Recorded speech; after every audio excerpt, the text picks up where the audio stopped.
Hello there and welcome back to our Supreme Commander Forged Alliance Forever cast. I'm your host PPCC and today we are on game 2 out of 3 here. I am spawning in the top corner here as the blue Seraphim player, and my opponent in the bottom corner of the map playing as the red Aeon opponent. And that's a null. Today we're playing on, I suppose, Craftus Maximus here. Now, not too familiar with actually with the maps in rotation here, so I saw this one, saw that it's fairly new in the sense that it's unfamiliar to me, and I see that it is well, quite a larger map compared to the first one that we had played, which I believe was called Theta Passage or Theta Alpha.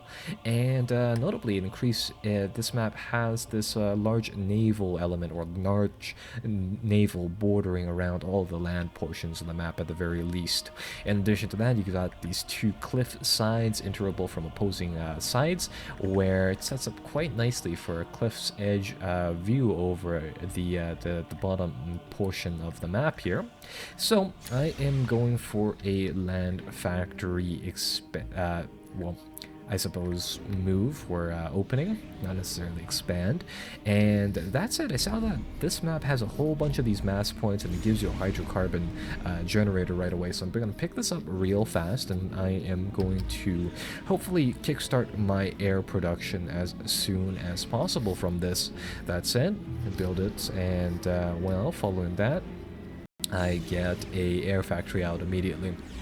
So far, I mean, air has been working pretty well. This opener has been working pretty well, getting that air, getting scout planes for one, interceptors, and maybe doing a little bit of a drop play is what I had considered doing.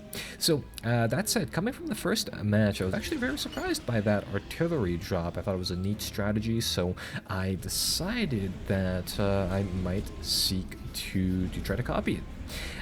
So this match here, I mean, I think the main thing is just kind of managing my resources is kind of the takeaway here. That said, this map has an absolute ton of mass points, so you know, being adaptable is really key here. It's not necessarily following a set build order or anything. That said, I'm pressing towards these mass reclaim points, and I am going primarily for the naval ones first, mostly because they're nice clusters of 3, they're fairly close to my base, and generally speaking, I'm not expecting my opponents to have a lot of naval units here early on out in the field, so I go for that. So let's speed this up and let's see what I can see here early on. So anyhow, I do get a scout plane. Guys, get scout planes really cheap, and in general really useful units, and I see a double land opening here, so I expected him to have, you know, quite a meatball of units here inside the map, somewhere around there. Now at this point, I'm thinking he's either going to push me and going to try to quickly take out my stuff right here before I have time to react. And that said, once I get my radar set up here in the middle of the map, I do see that kind of mass push. And, well, in the back here, my drop of mostly artillery units goes through as well. So, unfortunately, he does have quite a response. My units weren't able to. Let's actually see how much damage I was able to do on that land factory. It looks like I was just able to take it down to about half, but I wasn't able to finish it off. So that is kind of the story there. Commander under Anyhow, attack. get my commander to push through here. I hope to pick off a few units at the very least, claim some of that mass back for me, and assemble some of my troops to push forwards here.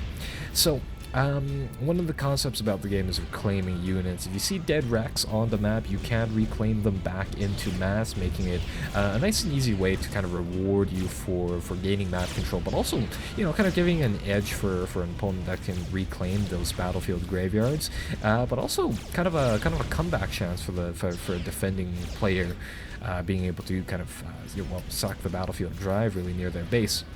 So going from this point on, the main thing that I wanted to show you guys was mostly how this kind of turned into a macro based game as kind of the frontier developed. So one of the key things is that I know my opponent is playing a very fragile race. I mean, don't bear in mind the units are high DPS, but fairly brittle. So that said, I want to try to channel my opponent here. I want him to fight me inside this valley right here in the middle map, because I know that this is where my units are going to be the strongest, and that said, this is kind of what I want to use for most of the game.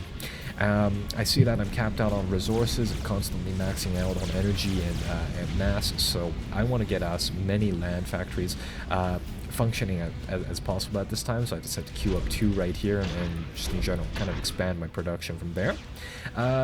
It is, yeah, these air units I'm sending out periodically, they are quite important in the sense that they're constantly giving me information.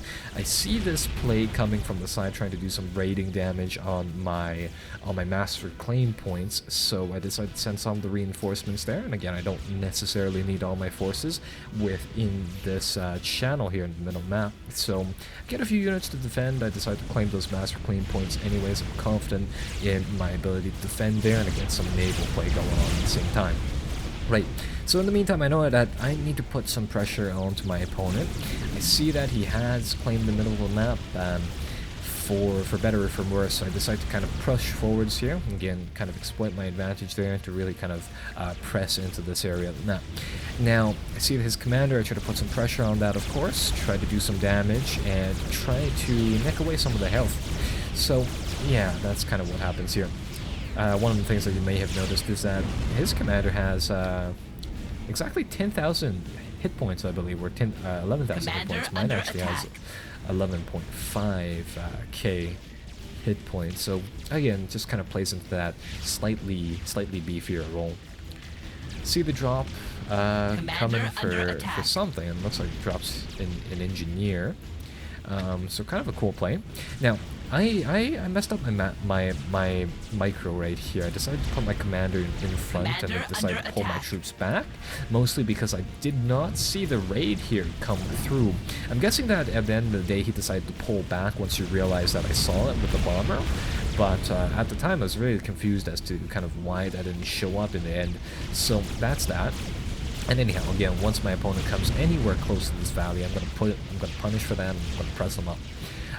Typically, I mean, how I imagine this map comes out is that I would imagine people like to focus on the corners and really like to take those. That said, I myself do send a couple of engineers down towards the south to take that. And in the middle here, in the meantime, the force I split off as a defending push from those raiders. I decided to kind of mass them up and move them forwards here and to really just kind of clear off the map. Now, what would have been good is if I were able to kind of sandwich off his army right here, but I decided not to. I can't necessarily remember why, but that would have been quite a nice move as well. And again, recurring theme is that once I get capped out on resources, I am gonna build production, lots and lots of production, just in general around the center of the map here. And with that said, at this point in the game, I think I'm just trying to get as many of those things out as possible. I see that I have a energy deflect, but not a mass deflect, which is strange, seeing as how it's usually the opposite way around. So I decided to pick up 2 more hydrocarbon plants. Really good for getting energy, much more efficient than these one-off little energy power generators. So that said, we're going to go into that. I have my balled up army here. So to press forwards, hopefully grab a few more kills. And again, comparing these base units, I mean, my T1 medium tank has 280 hit points. Theirs are classified as light tanks. They only have 140. So long as I can get nice and close up and up and personal, I suppose, with them, I can just simply brawl it out with their units, and I'd win 9 times out of 10. So I do that, put pressure on the unit once again. I really want to take that thing out and kind of strike at it, really, if I can. So that said, try to surround it and bring reinforcements up. I move my commander up a little bit reluctantly at first, mostly because I'm far away from my base and I do not want him picked off, of course. So we press forwards here.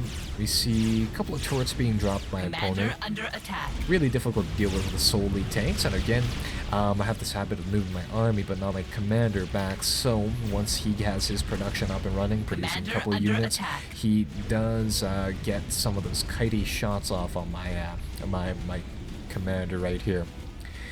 And in the meantime, I do another scan of this Commander area. Again, under I'm still attack. not seeing any expansions. So to this point up inside the game, I'm kind of expecting my opponents to be solely inside this area. And again, once he pushes forwards away from this base, close to that valley where I can start to run my units into theirs, that's when I kind of initiate that fight. Now, at the time, I did not notice. I did not see like all of these things right over here. In fact, I have an engineer here, but I don't believe I ever actually acknowledged the fact that up here, these mass extractors are actually my opponents'. And of course, he has all the stuff down here. Though I believe I eventually do get a scout plane to fly over there and check all of that. So, in the meantime, in the back of my base again, when I'm maxed out on production, I decide to build more maxed out resources. I decide to build more production. That's exactly what I do here. Though, as you might have noticed, it does reach a equilibrium sometime, or as I suppose we're actually technically past that. So that's that. Now, again, this is kind of where the mass reclaim comes into effect. I get my commander to move up here, and this, depending on, like, if this was later game, this would be actually quite a risky play. Commander But I under decide to attack. move him forwards. I decide to use him to grab some of the wrecks over there and kind of replenish my resources. I see their army moving forwards, so I pull up mine. At this point inside the game, I'm fairly confident that I have more production than them. So I decide to push forwards here. I want to take out those tanks, which at this point in time, it's not really, they're not necessarily a resource on themselves. I just want to stall my enemies' production of these things, try to keep them in a nice stable number, really. So I make a push there. Didn't trade that well with them. That is my mistake because of all of these turrets here. Really, really formidable defense. But nevertheless, I think I have my opponent mostly contained at this point.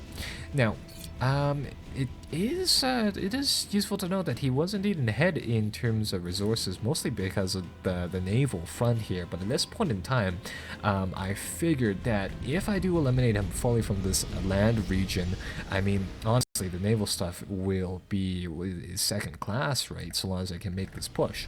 Now, in the real my army here, I mean, I am expanding all over the map. I know that I'm gonna have to tech up to make this push, so I build my land factory, and from this point on, I start to build tier 2 units, getting some assault bots to outmatch their T1 units. And for the most part, I'm getting my armies to assemble here. I'm getting a nice concave setup, such that if he does make a play forwards like such, I'm going to punish him for it, and I am going to press, real deep onto all of his forces. So now, I don't know if this part, at this part of the game I start to ball up T2 units. Taking a look at the count of units here, I only have where I have 91 Commander tanks, but under only attack. 7 of those assault bots. Some of those assault bots aren't even remotely close to the front. But anyhow, my opponent moves up his troops. He bundles them up as well. So I think this is kind of the game deciding play here. He decides to advance his army, and again, he has really good kiting units, but they're not good frontline units, so I decide to move all of my stuff up. His army dies off quite fast, as you can see. And overall, I managed to swarm into the base here. I take out for whatever I can, really, and decide to go for the killing blow here, and that's said it all. Commander under attack. That gets the second commander pickoff. So that ends game number 2 out of this 3-game cast. And well, that said, I hope to see you guys next round.